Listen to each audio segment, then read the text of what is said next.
Hi, this is Arndt from Königsmark, and in this video I'd like to introduce to you the new Rounded GradientPro shader.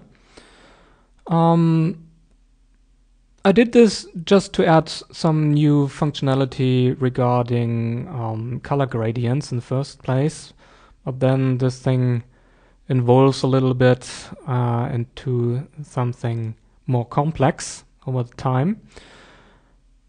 So as you can see already, I loaded this shader to the color channel of a new material, and it offers three different kinds of modes. So this one is the gradient mode, which works just the same as the color gradient as you already know, just with the change that you can now add rounded corners for this rectangular style gradient. And of course you can control the radius by this slider, so you can mix between the old style rectangular gradient and a circular gradient. Applying this kind of shader to any kind of rectangular shape normally give the problem that you might get some stretching in the corners. Let me just switch off the specular here. So you can see that the rounding gets stretched if the shape is not a perfect square. So you can fix this by these two radius settings for U and V here. So you can see that you can now push the corners outwards in U or V direction, so you can still get the normal rounding wherever you like to have it. Another setting is about the scale. So increasing the scale reduces the size in this case, so squeezes the gradient in U or V direction. And of course you can use the offset values to move the gradient around within the UV mapping. So that's about the basic functionality. We have another mode here, the Hallux Mode. This one is meant to be used if you want to have helix-like gradients or thread for nut and bolt graphics. So in this case the flat plane object doesn't make too much sense here, so let me just use some cylinder shape here and apply the shader to it. You can see that now the gradient wraps around the cylinder shape and gives this helix-like or spiral-like look. And of course you can use the tiles amount in V direction to increase or decrease the number of repetitions you like to use. So you can already see that this works quite well if you have medium to large distance objects and would like to apply a thread to them without having to add too many polygons and or spring-like shapes. For this I also added a reverse option, so you can just flip the orientation of this helix shape. And as the gradient itself works quite well if we have or if you like to use some polygon shapes to light your GI scene, I added another brightness gradient over here.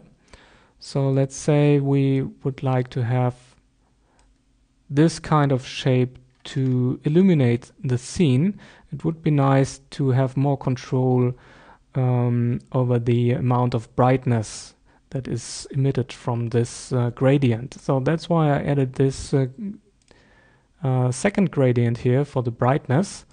And if you unfold it, you can see that you can add or edit the intensity here. So without any problem you can go above 100% for the intensity.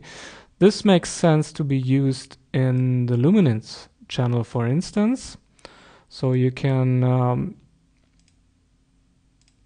just use this gradient to be used with GI as an area light and have much more control about the brightness distribution on this gradient by using the brightness gradients over here. So what do we have left here in the mode menu? We have some normal and displacement modes here as well. So these come handy, as you can see, if you would like to add some shading effects to the surface. So let's say we put this thing into the normal channel of the material, just cleared out in the color channel.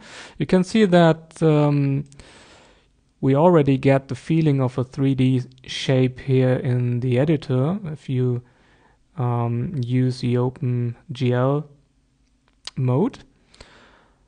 And this works quite well with lighting as well, as you can see.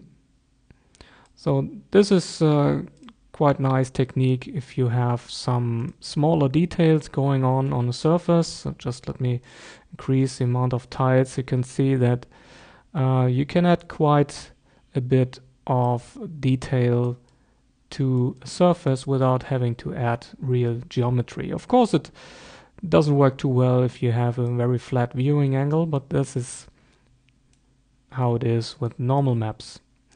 So everything we already have seen regarding the gradient mode now works the same with these normal mode.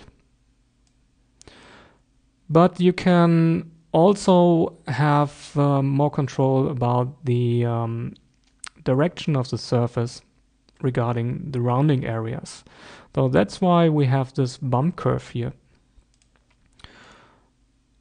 As you can see, you can control the amount of bump or the direction of the surface just by using this curve to control what you would like to see in the roundings.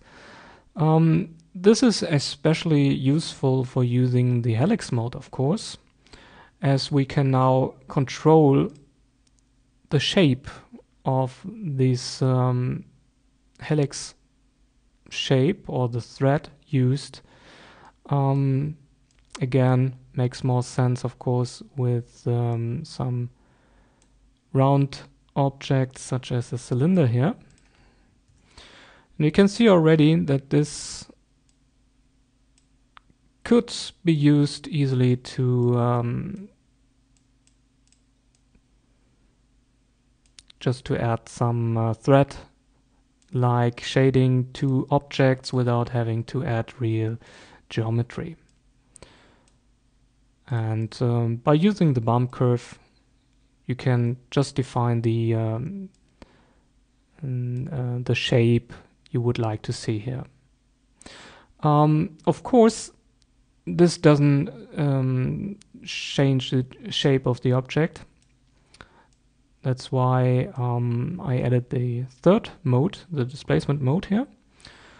So if anytime you would like to have real geometry, you can use the displacement of the material in combination with subpolygon displacement and some rounding. Of course, we have to switch on the displacement mode here just to return to grayscale. And it's important to use the intensity type for the displacement, as we use black as a base color,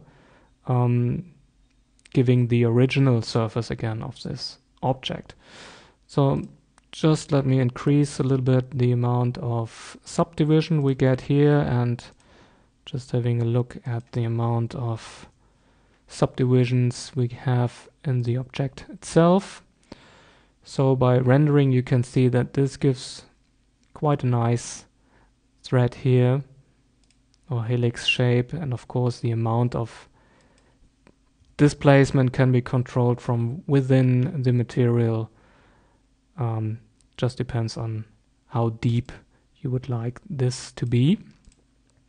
So this basically is about this shader, everything you have to know. It's quite easy to use, I think.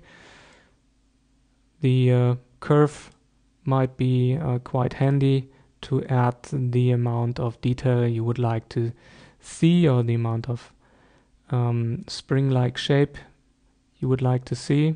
Quite easy to use. So I hope you like it, and see you in the next video. Bye bye.